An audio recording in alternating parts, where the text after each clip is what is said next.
Donc, bonsoir à tous. Je vous rassure, je suis le dernier, donc, comme il vient de le dire. Donc, je m'appelle Abdelmalek, je suis le président de Déclic. Et donc, je vais vous présenter un projet qui a pris forme il y a maintenant un peu plus d'un an. On a commencé avec une petite poignée d'étudiants, on venait tous de l'ETS, et puis on avait un objectif commun, c'était de monter un groupe de projets qui réalise des projets donc, à la fois à l'ETS, mais aussi dans notre quartier, dans notre communauté.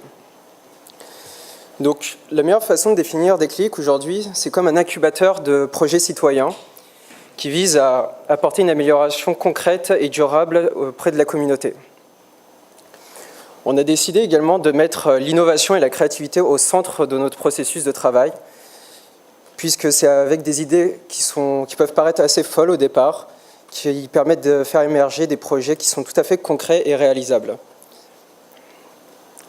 Donc, heureusement, on n'a pas été les seuls à croire en ce projet-là.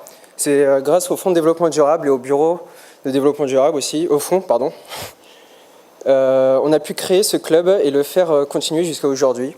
Et jusqu'à aujourd'hui, on se débrouille pas si mal, puisque l'un des projets qu'on a réalisé, c'est la mise en valeur des escaliers de l'ETS. Donc, je pense que si on demandait aujourd'hui, est-ce que vous savez où sont les escaliers de l'ETS, je ne pense pas qu'il y en ait beaucoup qui savent où ils se trouvent. Et surtout, je ne pense pas que vous les utilisiez si souvent que ça. Enfin, j'espère que oui. Mais donc, l'objectif, c'était vraiment de rendre plus attractifs les escaliers en les mettant en valeur et vraiment en incitant toute la communauté ETS à les utiliser au jour le jour. Un autre projet qu'on est en train de réaliser, qui prend de plus en plus forme, et avec un organisme qui s'appelle l'Ancre des Jeunes, qui, comme on vous l'a expliqué un peu plus tôt dans la présentation, c'est un organisme qui vise à améliorer la condition des jeunes en repoussant l'échec scolaire dans le sud-ouest. Donc nous, notre engagement envers l'Ancre des Jeunes a été de faire une étude technique sur la serre qui sera bientôt installée sur leur toit, d'un point de vue chaleur, donc comment optimiser la chaleur, faire en sorte que la serre soit suffisamment chauffée en hiver et qu'elle ne soit pas trop chaude en été.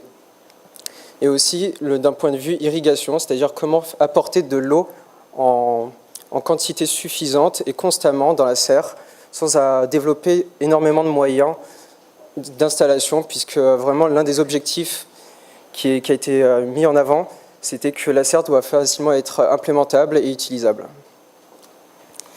Donc, une entreprise qu'on a découvert ici, qui est, comme on vous l'a expliqué, au Centec, c'est Ecopoto. Ecopoto, c'est une petite start-up qui a débuté et qui vise à rendre rentable et écologique les poteaux qu'on utilise dans toute la région.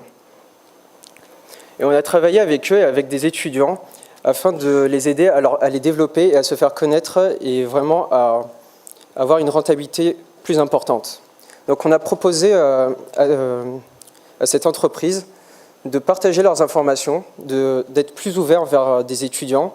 Et en contrepartie, les étudiants vont vraiment s'investir sur des sujets qui les intéressent pour améliorer l'organisation et les profits de l'entreprise. Donc, le processus est assez simple. C'est partir des problématiques que rencontre l'entreprise, s'asseoir en table ronde, ouvrir les données, ouvrir les informations, partager nos connaissances, afin d'aboutir, comme je vous l'ai dit, à vraiment un profit, à réaliser leur première vente. Déclic, c'est aussi en fait beaucoup de partenaires. Donc, on a commencé vraiment avec quelques étudiants. Aujourd'hui, c'est plus d'une cinquantaine d'étudiants impliqués et qui soutiennent Déclic, et aussi des organismes comme l'École d'innovation citoyenne et le Sentier de la Bourgogne, qui nous aident au jour le jour à vraiment continuer nos projets et à les faire perdurer. Voilà, et je vous remercie à tous de votre patience.